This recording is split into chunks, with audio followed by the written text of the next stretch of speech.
told us about the lack of buzz when there were no fans here. Today you were making birdies; they were going crazy. Did it feel big again? Yeah, it did. You said it on ninth tee. It was buzzy. I said atmosphere, but there was certainly a buzz. Especially, I got it going there in the front nine, and even Scott, who I was playing with, made a couple birdies as well, and we sort of feeding off one another.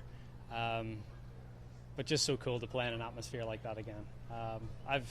I've missed it. I didn't think I'd miss it as much as I did, but I really have. So to be in contention, to have the fans back, I really enjoyed it out there today, and I'm excited about tomorrow. I think you gained over 3 shots putting today. I know you've been working on your swing, but have you found some time also to practice the flat stick? Yeah, I've obviously worked on it a little bit. Saw Fax a couple of times when I was home. Even Pete gave me a couple of little things to think about, which sort of takes my mind off the result of the putt and just sort of going through the process of it a little bit better. But I've putted well all week. Historically I've putted these greens well, and even though they've changed from bent greens when I first came here to Bermuda, I've always been able to see the lines.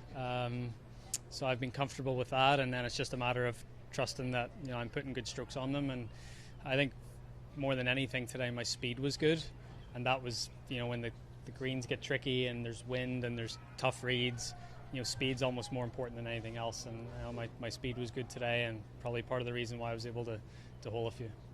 Rory, what do you expect tomorrow with the crowds coming back on a Sunday, hopefully being in the last group? What are your expectations as far as what do you think the experience is going to be? It's going to be cool. It's going to be exciting. I haven't had it for a while. I'm trying to think the last time I might have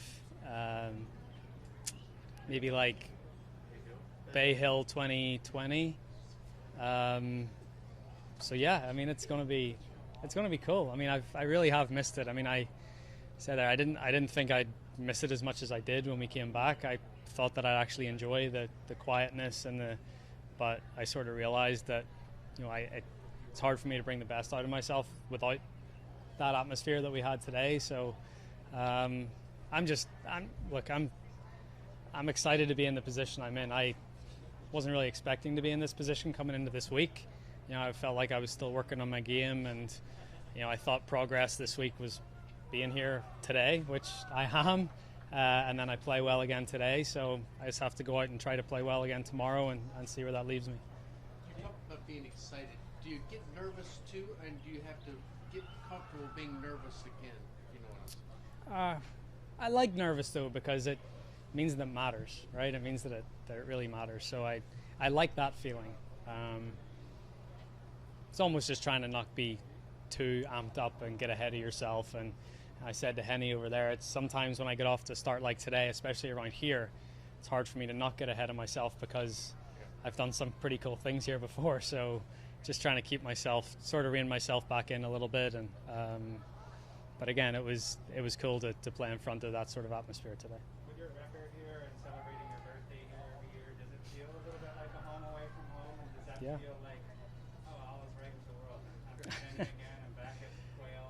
Yeah, I like people can draw those conclusions that I've came here to Quail, one of my favorite places on tour, that I've had a birthday, everything feels good. I'm sure there's partly something to do with that, but I'd say there's still quite a bit of coincidence. If we were in Colonial this week instead of Quail, I still think I've been playing good enough golf to get myself into contention. But I'm happy that it is here because it's a golf course that I am comfortable on, and going into a final round tomorrow with a chance to win, I feel like I need everything I can get to try to get over the line, and for me to be in contention for the first time in a while and for it to be here is probably beneficial. Is 12 an indication of what this course is like, where numbers kind of rate? Yeah, again, this is sort of where I probably knew I should have hit 3-wood on 12, but I wanted to hit driver to challenge myself. I wanted to hit the tougher shot just to see where I was with my swing and where my game was, and I didn't quite pull it off, and it sort of bit me. But I was fully committed to what I was doing because that was that was my intention. My intention was to try to pull off a shot that probably a little uncomfortable with, and it didn't quite work. But those are the things that you have to do out there at times, and my game plan might be a little different tomorrow, being the final group and our final round and being in contention to win a golf tournament. But if I could take one back today, it was on the 12th tee, because I felt like I didn't play the right shot. Not that I didn't play the right shot, I just didn't hit the right club in the end, but I wanted to challenge myself, and it just didn't work out. There wasn't a single birdie on 18 today, I think. I don't know about the last group. Was that pin just no-go? I mean, I think the only birdie's been made there with that pin is Ricky Fowler in a playoff in 2012 to beat me. Wind's howling off the left, the greens are firm. You pitch it anywhere left of that flag, it's got a chance of going in the water. I mean, I hit a really good shot to 30 feet with a 9-iron.